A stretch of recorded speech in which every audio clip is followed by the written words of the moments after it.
Na prvý pohľad pripomína bankomat. S biblioboxom ale vrátite knihy bez toho, aby ste prekročili prah knižnice. Čitateľ vhodí knihu do otvoru, kolieska ju posunú ďalej a kniha spadne do tzv. Zberného košíka. Trvá to len pár sekúnd. Bibliobox využijú najmä tí, ktorí chcú knihy odovzdať mimo otváracích hodín knižnice. Čitateľ môže vrátiť knihy 7 dní, v týždni 24 hodín. Priniesť knihy môžete bez ohľadu na počasie. Kovová schránka je odolná voči vetru aj vode.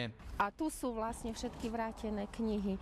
O ostatné sa starajú pracovníčky knižnice. Vrátenú literatúru vyberajú zo schránky každý deň a hneď si s ňou sadajú k počítačom. Každá kniha má svoj čiarový kód, takto si ju naskenujem a na obrazovke hneď vidím, kto danú knihu vrátil. Aj tu však platí staré známe. Dôveruj, ale preveruj. Či sa kniha vrátila do knižnice v poriadku, si môže čitateľ overiť viacerými spôsobmi.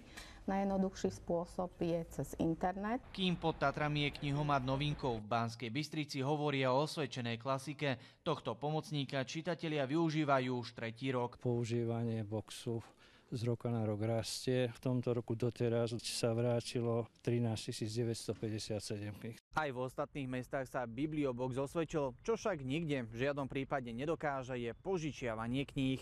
Martina Kašiarová, Marek Vnenčák, televízia Markíza.